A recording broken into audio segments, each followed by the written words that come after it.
Hi friends, ఇదండి నేను కొన్ని షార్ట్ వీడియోస్ పెట్టానండి. అండ్ ఫుల్ లెంత్ వీడియోస్ కూడా ఒక 3 minutes ఉండేవి పెట్టాను. ఇది ఓవరాల్ ప్రాసెస్ అండి. అసలు ఎలా ఈ ప్యాడీ అనేది ప్రిపేర్ చేస్తారు ఇనిషియల్ స్టేజ్ కాడి నుంచి అని. సో ఇలాగా మనం ప్లెయిన్గా ఉన్న చేనుని డిఫరెంట్ టైప్స్ ఆఫ్ కల్టివేటర్ ద్వారా వాటిని కల్టివేట్ చేసుకున్న తర్వాత మనకి ఈ చేను అంటే మనకి 1-2 ఎకరాలు ఉంటాయి కదండి. అదే మన తెలంగాణలో అయితే గుంటలు అంటారు. అట్లా గుంటలో అట్లా 1 ఎకరా ఉన్న వాటిని ఇట్లా పర్టికులర్ లెంత్లో మనం చూసుకొని ఆ లెంత్కి తగ్గట్టుగా మనం ప్రిపేర్ చేసుకున్న తర్వాత మనకి ఇందాక నేను చూపించా కదండి, షార్ట్ వీడియోస్లో ఉంది. ఆ వీడియోలో ఆ ట్రాక్టర్ ద్వారా ఈ మొత్తాన్ని ఒక్కసారి తొక్కుతారండి. వాటిని వీల్స్ ట్రాక్టర్ అంటారు.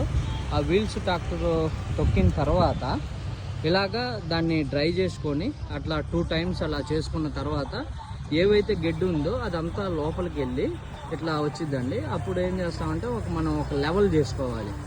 లెవెల్ చేసుకున్న తర్వాత కొన్ని డ్రై అయిపోయిన తర్వాత ఇట్లా ఇత్తనాలు చల్లుకుంటాం అన్నమాట.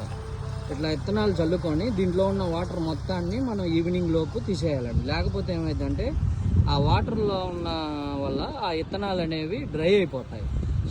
నాట్ డ్రై, ఇట్లా కుళ్ళిపోతాయండి. ఆ కుళ్ళిపోతే ఏమవుతుందంటే మనం ప్యాడీ వేసుకునే గడ్డి అయితే ఏదైతే వస్తుందో కొన్ని రోజుల తర్వాత అవనేది మనకి రావండి. సో అవి ఎకరానికి తక్కువ అయిపోతాయి. అప్పుడు ఏంటంటే మళ్ళీ మనం వేరే తోటకి వెళ్ళి తెచ్చుకోవాల్సి వస్తుంది అన్నమాట. సో అందుకని మనం ఈ వాటర్ మొత్తాన్ని డ్రై చేసుకుంటాం. విత్తనాలు చల్లిన తర్వాత ఇప్పుడు ఫర్ ఎగ్జాంపుల్ మార్నింగ్ వెళ్ళారనుకోండి, మార్నింగ్ వెళ్ళిన తర్వాత ఈవినింగ్ వచ్చి దీంట్లో ఉన్న వాటర్ మొత్తాన్ని ఇట్లా చుట్టూరు ఖాళీ ప్లేస్ చేసుకుంటామండి. చేను చుట్టూరు దాన్ని మొత్తాన్ని మనం వాటర్లోంచి బయటికి పంపించుకోగానే ఒక 1 week ఆగంగానే దాంట్లో ఉన్న వాటర్ మొత్తం పోయి మనకి మొలకలు అనేవి స్టార్ట్ అవుతాయి. ఆ మొలకల తర్వాత ఏం చేస్తామంటే ఒక 10 days ఆగంగానే మనం ఫెర్టిలైజర్స్ కానీ ఏమన్నా గడ్డి పెరగడానికి మనం దానికి సంబంధించింది మొత్తం మనం చల్లుకొని ఒక 20 to 25 days ఆగంగానే చూసుకొని మన చేను మొత్తాన్ని కలియదున్నుకొని ప్రిపేర్ చేసుకుంటామండి. దమ్ అంటారు దాన్ని. దాని తర్వాత మనం నాటేసుకుంటాం అన్నమాట.